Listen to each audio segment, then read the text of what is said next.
Hey y'all, Kitchen Trap Queen here with another tutorial. This is a Shirley Temple pound cake. This is part of my Cake by the Pound series. Stay tuned for more pound cakes in this series. Let's get started.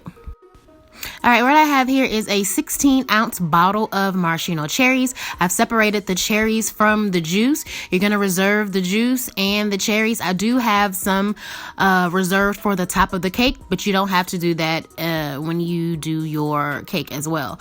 Right here, I have 3 sticks of softened butter. We're going to put these in a mixer. If you don't have a stand mixer, you can obviously use a hand mixer. And you're going to beat your butter until it's creamed. Once you've creamed your butter for about 2 to 3 minutes, you're going to start adding in 3 cups of sugar. Yes, 3 cups of sugar seems a lot, but y'all, this is a pound cake. A pound cake traditionally has sugar, butter, eggs, and flour. Well, a pound of each of those 4 ingredients. So make sure that if you're going to make a pound cake, don't complain about how much you're adding, because y'all, this is a pound cake. Once you have incorporated your butter and your sugar together, make sure you are scraping down the sides to make sure that all of that butter and sugar is well incorporated. You want your sugar and butter to be about the consistency of wet sand. Once you have it there, then you're going to start adding in your room temperature eggs, 1 at a time. I'm adding in 5 eggs. Make sure you crack your eggs in a separate container and pour it into your batter, because you don't want to get any eggshells in there. You will see that I am going to go for, see that one right there, I had an eggshell in the container. So make sure you are cracking your eggs in a separate container and adding it to the batter so that you don't accidentally add in an eggshell.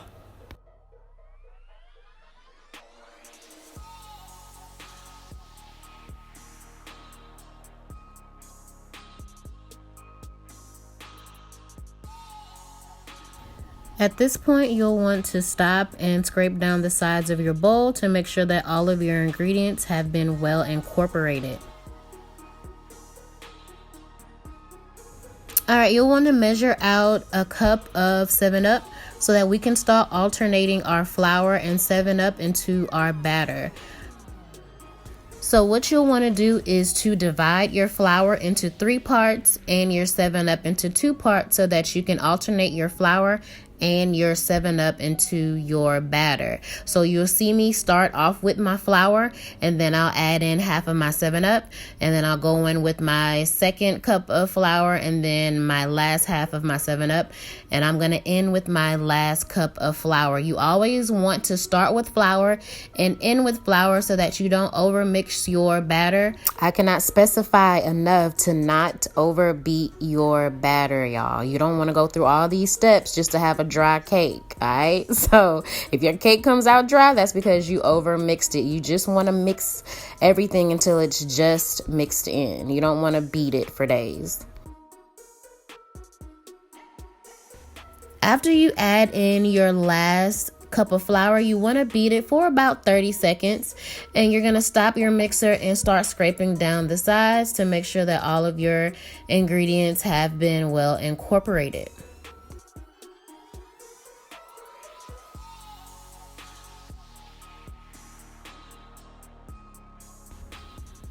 All right, so here I'm adding in 2 tablespoons of lemon extract. As soon as you have incorporated that into your batter, you want to stop your mixer so that you can start adding in your cherries.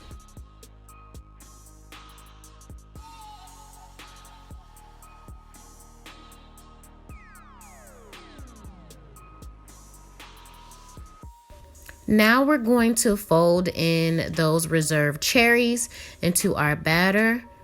It's okay if some of that cherry juice gets dumped into the batter. That ain't nothing but some flavoring, child. You want to manipulate the batter as little as possible. This is why I'm folding the cherries in and not beating the cherries in.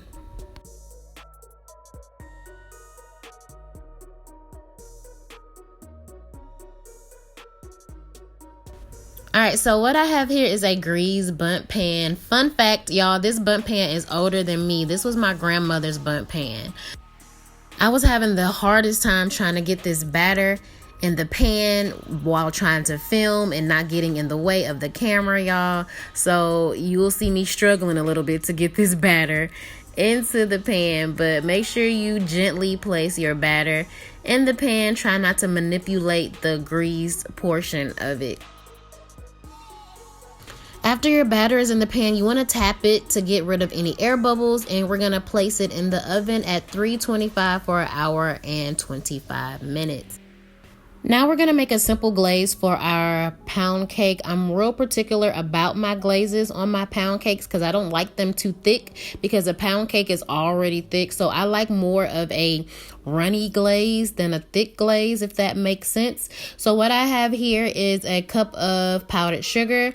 I have a half a teaspoon of lemon extract, and I've added in 3 tablespoons of milk. And then I didn't like the consistency in it, so I did add in 2 more tablespoons of powdered sugar to get it to where I wanted it to be.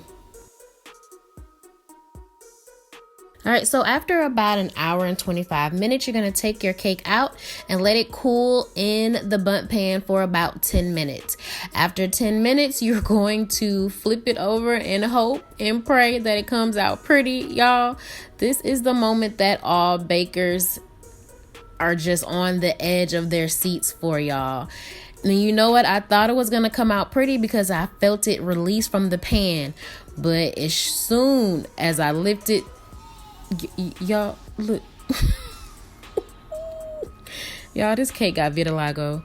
What is going on, y'all? You know what?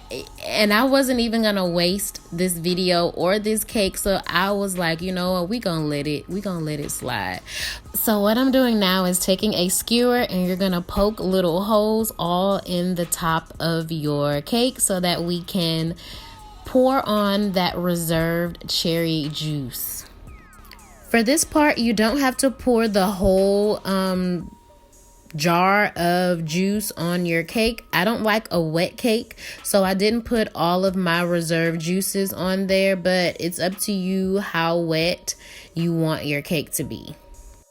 So in hopes of getting this cake to look pretty, I attempted to pour the glaze over the parts that were jacked up, but it really didn't matter because it was still jacked up. So your last step is to take those reserved cherries and place them on top as a garnish. Y'all, please try this recipe. This cake is so good and thick, and it's gooey, and even though it didn't come out how I wanted it to, y'all, this cake is still bomb. All right, you guys, I'm out. Make sure you subscribe, share this video, and if you do this recipe, make sure you tag me in it. Until the next video, guys.